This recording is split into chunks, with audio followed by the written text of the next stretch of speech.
नमस्कार, सच की आवाज़ सबीना के साथ में आप सभी का बहुत बहुत स्वागत है। और जैसा कि हर बार हम अपने पॉडकास्ट में एक विशेष अतिथि को इनवाइट करते हैं और आज के जो हमारे अतिथि हैं उन्हें जानते हैं। अब पूरा देश किस नाम से जानने लगा है, द डिक्टेटर एस्ट्रोलॉजर सुमिताचार्य महाराज जी। और इस वक्त हमारे साथ सुमित जी मौजूद हैं अपनी उन तमाम भविष्यवाणियों के साथ जो आपको अंदर से सोचने में, समझने पर ये मजबूर कर देंगी कि इनका आभास और इनकी गणना कहाँ पहुंचाई जा सकती है। सुमिताचार्य जी, आपको लगता है कि भविष्य देखा जा सकता है? क्योंकि हमने आपके बहुत से पॉडकास्ट देखे, बहुत से रील्स देखे, जिनमें मालूम चला कि आप भविष्य देख सकते हैं। मतलब आपकी आंखों के सामने देश और दुनिया की वो तारीख, वो समय और वो परिस्थितियां आ जाती हैं। क्या वाकई ऐसा हो पाता है?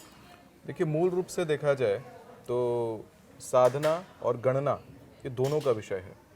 भगवान शंकर जी का एक मंदिर है औरंगाबाद बिहार के मदनपुर में। सुमिताचार्य गुरुकुल के ठीक सामने मंदिर है वो शंकर जी का, भूमिगत शंकर जी हैं वहाँ पे। तुरिया संध्या में वहाँ पर बैठ के चाहे आप प्रार्थना करिए तो प्रार्थना पूरी, आप अगर ध्यान लगाइए तो आपको भविष्य की झलक दिखती है। भगवान आभास कराते हैं वहाँ पे। वहीं से मैं 48 भविष्यवाणियों का लिस्ट निकालता हूँ, लगभग हर साल निकालता हूँ। 2025 में भी मैंने निकाली थी। शंकर जी आभास करवाते हैं, बाद में आपको ग्रहों का गणना भी करना पड़ता है कि कहाँ किस डेट को क्या घटित होगा, वो गणना का भी विषय है। लेकिन शंकर जी पहले आभास देंगे, शक्ति उन्हीं की होती है। मतलब महादेव आपको आभास दिलाते हैं कि क्या कुछ भविष्य में होने वाला है? हाँ, महादेव दिलाते हैं। और ये माँ भगवती का ये शक्ति यंत्र है जो मैंने हाथ में ये चील के स्वरूप में धारण किया हुआ है। शक्ति यंत्र का भी बड़ा प्रभाव रहता है। इसी शक्ति यंत्र से शक्तिपात भी किया जाता है। जैसे होता है कि गुरु दीक्षा देते हैं तो इसको मस्तक पे रखवा करके कुछ मंत्रोच्चार की विशेष विधि से शक्तिपात भी क्रिया की जाती है इससे। हालांकि मैं आगे भविष्य में बताता हूँ कि 2025 में जब मुझे भविष्य का आभास भगवान जी ने दिया था तो मैंने 48 भविष्यवाणियों का लिस्ट निकाला था। उन भविष्यवाणियों में मैंने 2026 के जनवरी में मैंने बोला कि 28 जनवरी से पहले पहले कुछ बड़ी घटनाओं का वर्णन किया था, जो अभी 10 जुलाई 2025 के न्यूज़पेपर में प्रिंट भी वो है छपा हुआ। तो ये गणनाएं ऐसी थी कि 2026 शुरू होते ही सबसे पहले अमेरिका में युद्ध ट्रिगर होगा। वही होता है 3 जनवरी 2026 को अमेरिका ने वेनेजुएला के ऊपर हमला कर दिया। मिडिल ईस्ट के अंदर मैंने कहा था कि सिविल वॉर ट्रिगर होगा आपका 28 जनवरी से पहले, एग्जैक्टली 2026 के जनवरी महीने में। और वो होता है 9 जनवरी को ईरान की करेंसी कोलैप्स कर जाती है। फिर मैंने कहा था कि सुप्रीम कोर्ट धार्मिक मुद्दे पे ऐसा फैसला लाएगा, ये भी 6-7 महीने पहले बताया था मैंने कि ऐसा फैसला लाएगा जिसको लेकर के जनता में बड़ा बवाल मचेगा। यूजीसी का नियम 13 जनवरी 2026 को रिलीज होता है और उसको लेकर के लोग सड़कों पे उतरते हैं, बड़ा बवाल मचता है। और 28 जनवरी 2026 से लेकर 27 फरवरी 2026 तक मैं बार बार कहता था कि प्लेन टिकट कैंसिल कर दो। चाहे न्यूज़पेपर में छपवा के, चाहे बहुत सारे पॉडकास्ट में मैंने ये बात कही थी। लोगों ने मेरी बात को मान करके टिकट कैंसिल कराया तो आज वो जीवित हैं। लेकिन बहुत सारे लोग जो फ्लाइट्स में ट्रेवल करते रहे, हर दूसरे दिन फ्लाइट रिलेटेड गड़बड़ियां आई और अभी भी आ रही हैं। सबसे पहले 28 जनवरी को सुबह ही 8:30 बजे न्यूज़ प्राप्त होता है कि अजीत पवार जी का प्लेन महाराष्ट्र में क्रैश करने से उनका दुखद देहात्याग होता है, जिसको देखने के बाद मेरा दिल दहल जाता है। 29 तारीख को कोलंबिया के अंदर प्लेन क्रैश हो जाता है। और फिर आपका किसी प्लेन का पहिया निकलता है, कहीं 2 प्लेन टकराते हैं, बहुत सारी गड़बड़ियां होती हैं, इतना ज़्यादा क्योस होता है। अभी कल देखिए नॉर्थ ईस्ट डायरेक्शन में नरेंद्र मोदी जी का प्लेन था और नरेंद्र मोदी जी प्रधानमंत्री जी का भी प्लेन गड़बड़ा गया, लड़खड़ाने लगा कि उसकी इमरजेंसी लैंडिंग करानी पड़ गई। तो इतनी सारी जो घटनाएं परस्पर घट रही हैं, ये बहुत ही बड़ा संकेत देती हैं कि हमें अभी भी विमान का यात्रा अवॉइड करना चाहिए। कुछ ऐसे डेट्स भी 2026 के बताऊंगा जिसमें फिर से विमान हादसा का योग है। युद्ध शुरू होने का कुछ योग बन रहा है इस वर्ष, उसके बारे में चर्चा करूंगा। बहुत ज्यादा विस्फोटक है 2026, इसके बारे में बड़ी बड़ी भविष्यवाणियां विथ डेट में दूंगा। ऑडियंस को यही कहता हूं कि पेन और पेपर लेके बैठे, डेट्स नोट डाउन करें और अपने सभी फैमिली ग्रुप्स को, व्हाट्सएप ग्रुप्स को इन्फॉर्म करें कि जो डेट्स हैं उसमें ये सतर्कता बरतें। अब आप कहते हैं कि आपकी भविष्यवाणियां डराती हैं, मेरा काम डराना नहीं है। अगर भविष्य देखने के बाद आपके मन में भय उत्पन्न होता है तो वो ज्ञान जो मैं आपको दे रहा हूँ भविष्य का, वो आपके जीवन को बचा लेता है। आपको पता है कोलंबिया में जो प्लेन क्रैश हुआ था, मेरे भविष्यवाणियों को देख करके लोगों ने अपनी टिकटें कैंसिल कराई थी कोलंबिया वाली, और मेरे इंस्टाग्राम पे आज कमेंट्स पड़े हैं कि आपकी भविष्यवाणियां देखी थी और मैंने लाखों का अपना टिकट कैंसिल कराया था कोलंबिया का, जिसके कारण आज वो जीवित हैं, सब परिवार है। कम से कम डरने के कारण अगर उनके मन में यह है कि हाँ जीवन बच गया उनका, तो अगर जीवन किसी का बच रहा है तो मैं और डराऊंगा। साल 2025 की वो तमाम भविष्यवाणियां जो सुमिताचार्य जी आपके ज़रिए की गई, वो वाकई आपके फॉलोअर्स ने और जनता ने यहाँ पर देखा, जैसा कि आपने भी बताया।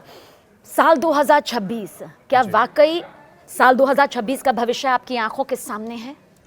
देखिए, मूल रूप से देखा जाए तो आभास तो भगवान ने फिर दिया है, महादेव ने दिया ये आभास है, लेकिन आभास के साथ में फिर मैंने गणना करी है। गणना इसलिए जरूरी होती है कि कई बार आभास होते हैं तो कई बार वो हो सकता है कि कोई मिथ्या आभास हो, क्योंकि कोई दैवीय लक्षण नहीं है कि हाँ आंखों के सामने टीवी चल रहा हो। तो इसलिए उसके ऊपर गणना करके फिर उस चीज की पुष्टि भी करनी पड़ती है, क्या सच में ऐसी ग्रह स्थितियां बन रही हैं।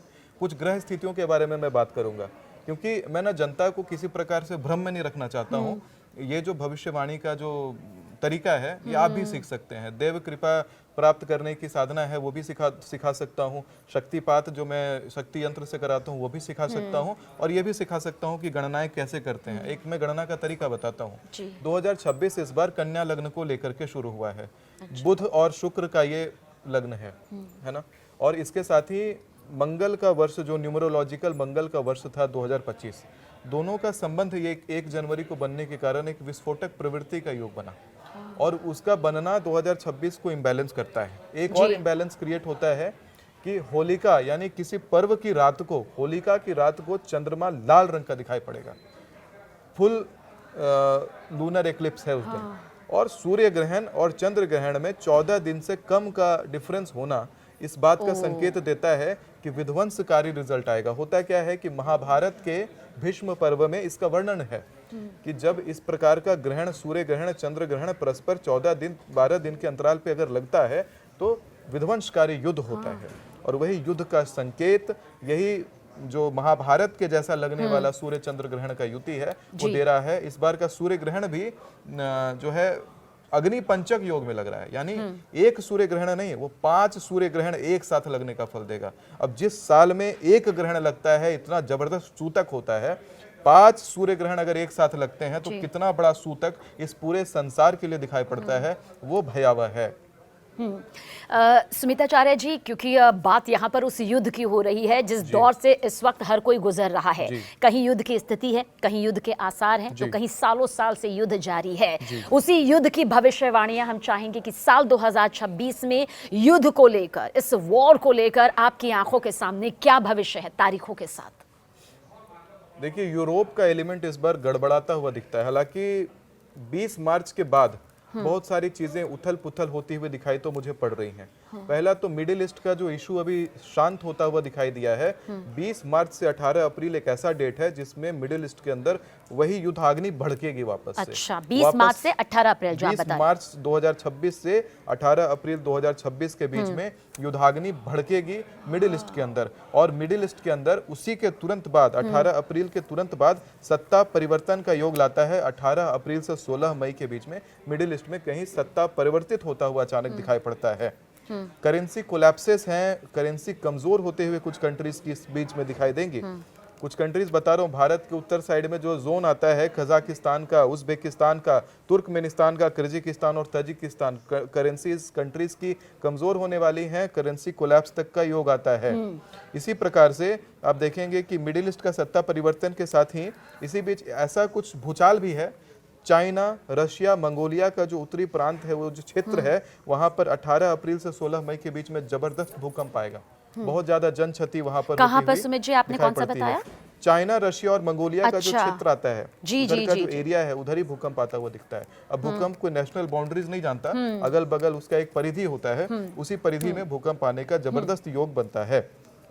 इसके साथ ही अगर आप देखिएगा कि हमारे लड़ाई झगड़ों को लेकर के जो हम विश्व युद्ध जैसी स्थिति उमड़ती हुई देख पा रहे हैं, तो मैंने अपने लिस्ट में बनाया है कि 13 अगस्त 2026 से 11 सितंबर 2026 के बीच में इंटरनेशनल वॉर होता हुआ दिखाई पड़ता है यूरोप के क्षेत्र में। एक बार फिर से अगर तारीख आप बता पाएं। 13 अगस्त 2026 से 11 सितंबर 2026 के बीच में यूरोप के क्षेत्र में इंटरनेशनल वॉर होता हुआ दिखाई पड़ता है। इसी को मैं कह रहा था अपने रील्स में कि विश्व युद्ध का ट्रिगर बटन दबेगा। अब ये विश्व युद्ध बनेगा या फिर ये इंटरनेशनल वॉर रह जाएगा, ये वक्त बताएगा। लेकिन यूरोपियन कंट्रीज आपस में टकराती हुई दिखाई पड़ती हैं। वहां ढेर सारा आग मुझे दिखाई पड़ रहा है, वहां पर गोलीबारी चलती हुई दिखाई पड़ती है, बहुत सारा पॉलिटिकल केओस और ड्रामा वहां पर दिखाई पड़ता है। यूरोप के क्षेत्र में इतना बड़ा इंबैलेंस है और उसी समय बैंकों का बहुत बड़ा क्राइसिस भारत में भी चल रहा होगा।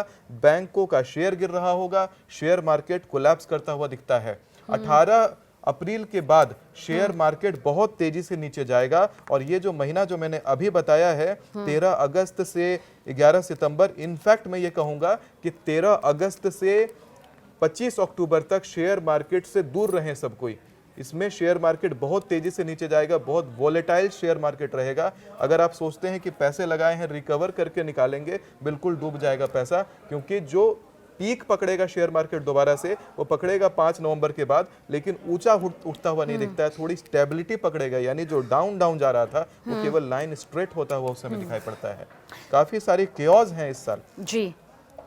सुमिताचार्य जी, क्योंकि अगर भारत के लिहाज से देखें तो कभी सोचा नहीं था कि पाकिस्तान के साथ ऐसा युद्ध होगा जिसमें ऑपरेशन सिंदूर जैसी कामयाबी सामने आएगी। हमने पाकिस्तान को उसकी औकात दिखाई, हमने पटकनी दी, लेकिन क्या भविष्य में, चाहे वो साल 2026 है या फिर आने वाला वक्त में, क्या भारत और पाकिस्तान का युद्ध उस स्तर पर होगा? क्योंकि पाकिस्तान की गीदड़ भभकियां, पाकिस्तान की हिमाकत, वो अब भी खूनी साजिश के तौर पर सामने आती हैं। भारत और पाकिस्तान का कोई युद्ध अगले 5 साल तक होता हुआ दिखाई नहीं पड़ता है। अच्छा, ये लेकिन एक चीज मुझे अवश्य दिखाई पड़ता है, जब ये भारत का नाम आता है, जब पाकिस्तान का नाम आता है, तो ऐसा दिखाई नहीं पड़ता कि पाकिस्तान दूसरा देश है। मैं तो पाकिस्तान को, बांग्लादेश को, अफगानिस्तान को, सबको अखंड भारत का हिस्सा मानता हूँ। आने वाले भविष्य में एक चीज मुझे जरूर दिखाई पड़ती है कि भारत के अंदर डेमोक्रेसी कोलैप्स कर जाएगी और डेमोक्रेसी कोलैप्स करके यहाँ पर राजतंत्र आता हुआ भारत में दिखता है और उस राजतंत्र में जो राजा वहां बैठेगा कुर्सी पर, वो अखंड भारत का निर्माण करेगा। और ये तारीख और ये साल कौन सा आपको नजर आता है? इसमें समय है, इसमें समय है। जी हाँ, इसमें 4 सत्र चुनाव और होंगे, 5वां सत्र से परिवर्तन शुरू होगा। यानी कुल मिलाकर देखा जाए तो 25 इयर्स का ये समय है, अखंड भारत का निर्माण होके रहेगा। 25 साल 25वां साल से राजतंत्र भारत में देखने के लिए मिलेगा, डेमोक्रेसी नहीं दिखेगी। डेमोक्रेसी थोड़ा सा एक्सपेरिमेंट के जैसा भी है। आप सोचिए, सतयुग से राजतंत्र चलता था, राजा का राज होता था, और राजा का जब राज रहा है, हमेशा किसी भी देश में रहा है, तो राजा के अंदर एक कंटेंट है, फीलिंग है कि ये हमारी जमीन है, इसको हम पूरा बचाएंगे।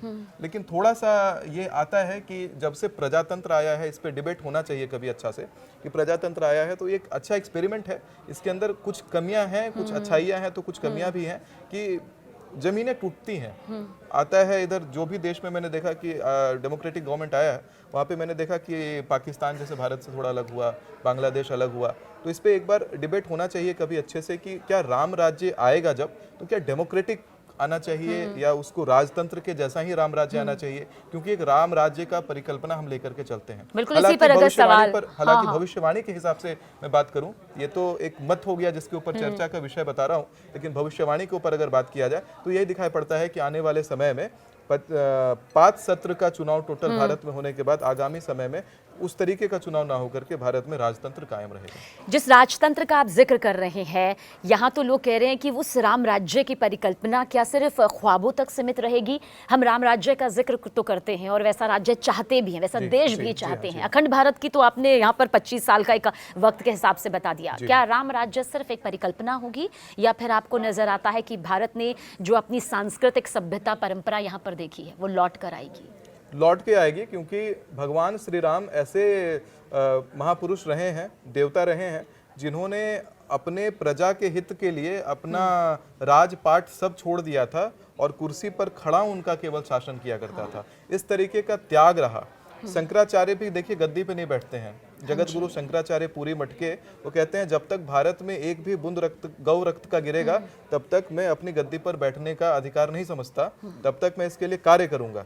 तो मैं यही विनती करता हूं कि भारत से जब तक भूमि का टुकड़ा टूटता जाएगा तब तक नेताओं को भी बहुत सशक्त होकर के भारत में भूमि जोड़ने के लिए काम करना चाहिए। इसी भूमि के लिए छत्रपति संभाजी महाराज ने बलिदान दिया।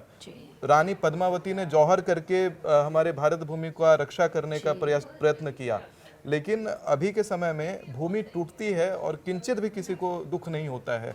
कश्मीर निकल जाता है, पीओके निकल जाता है हाथ से, पाकिस्तान चला जाता है, बांग्लादेश चला जाता है। हमारे पुश्तैनी अगर जमीन की बात आती है तो एक हाथ जमीन के लिए देखते हैं कि भारत में रक्त बह जाता है। लेकिन वही चीज़ जब राज्य के लिए, राष्ट्र के लिए बात आती है तो वो डेडिकेशन दिखाई नहीं पड़ता है।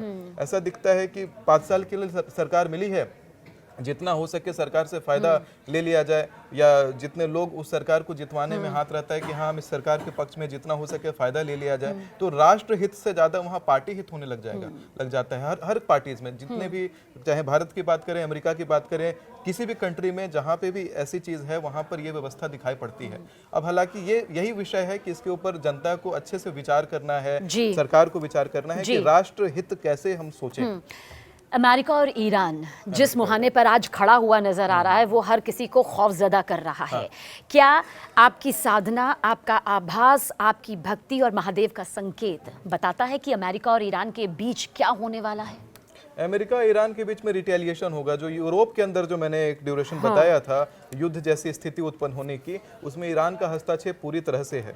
एक और मैं बताता हूँ कि मुसलमान देशों में जो मिडिल ईस्ट का जो प्रांत है, इस्लामिक कंट्रीज, उधर युद्ध के संकट मंडराएंगे। इनफैक्ट कि वहां पर बहुत ज्यादा अफरा तफरी मचता हुआ मुझे दिखाई पड़ता है। 12 सितंबर 2026 से 10 अक्टूबर 2026 के बीच में, 12 सितंबर से 10 अक्टूबर 2026 के बीच में मुस्लिम राष्ट्रों में युद्ध भड़केगा। सेना की अफरा तफरी वहां दिखाई पड़ती है, बहुत सारा गोलीबारी कुछ होता हुआ दिखाई पड़ता है। बहुत चांस है कि यूनाइटेड स्टेट्स के प्रति रिटेलिएशन ईरान आदि जो देश हैं वो मिल करके लें, क्योंकि युद्ध के हालात वहां पर उत्पन्न होते हुए दिखते हैं। ये आपको नजर आता है। अच्छा, अगर भारत के लिहाज से हम देखें तो साल 2026 से लेकर साल 2030 तक भारत का भविष्य, चाहे युद्ध के लिहाज से हो, चाहे विकास के लिहाज से हो, या हमारे बढ़ते कद के लिहाज से हो, सबसे ज्यादा टक्कर कौन देने वाला है? किससे सबसे ज्यादा खतरा नजर आता है? अमेरिका से, जिसके साथ अभी फिलहाल इतनी बेहतरीन डील चल रही है, जहां अमेरिका कहता है कि सबसे अच्छा दोस्त है वो। तो मैं आपको बताता हूं, 2025 में 29 मार्च से पहले अमेरिका और भारत के संबंध बहुत प्रगाढ़ हुआ करते थे। कोई इसकी कल्पना भी नहीं कर सकता था कि अमेरिका भारत के संबंध गड़बड़ाएंगे। महाकुंभ के मीडिया सेंटर में भी मैंने इसकी भविष्यवाणी करी, और 6 जनवरी को पॉडकास्ट में नोएडा में ही मैंने भविष्यवाणी करी थी कि देखिएगा 29 तारीख को मीन राशि में शनि का प्रवेश होगा, और प्रवेश होते ही 1 सप्ताह के अंदर अमेरिका और भारत के रिलेशन खत्म होने वाले हैं। कोई रिलेशन नहीं रहने वाला है। अभी जो दिख रहा है बनता हुआ रिश्ता, ये भी खोखला रिश्ता है। अच्छा, अमेरिका भारत को अभी बार बार पीठ के पीछे वॉर करेगा, अमेरिका वॉर करेगा। और इनफैक्ट ये भी मैं बताता हूं कि ये जो परिस्थिति है अगले 7 साल तक चलेगी। यानी कि 29 मार्च 2025 से 7.5 ईयर्स का समय, अभी आधा साल निकला, 7 साल ये परिस्थिति, यही परिस्थिति हमें दिखाई देने वाली है। अमेरिका भारत के संबंध अच्छे नहीं रहेंगे, खराब होगा।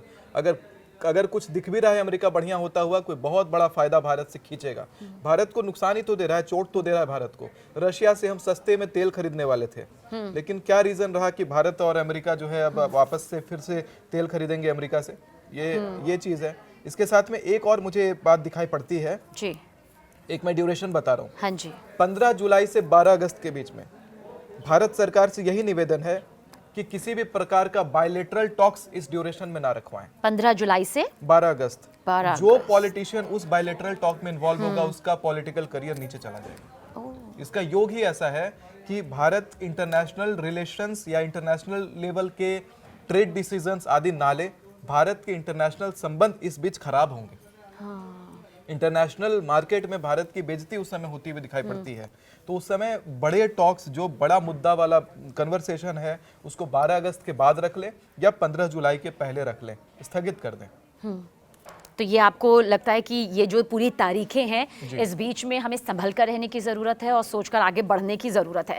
लेकिन सुमिताचार्य जी, आपको लगता है कि जब हम एक साधना का जिक्र करते हैं, जब हम एक आभास का जिक्र करते हैं, तो देश की जनता ये भी जानना चाहती है कि क्या ये सिर्फ ज्योतिषी गणना के हिसाब से आपकी भविष्यवाणी है, या वाकई वो एक अंतरात्मा से निकली तस्वीर है जो आपकी आंखों के सामने तैर जाती है, और उस वक्त क्या कुछ आपका अनुभव रहता है?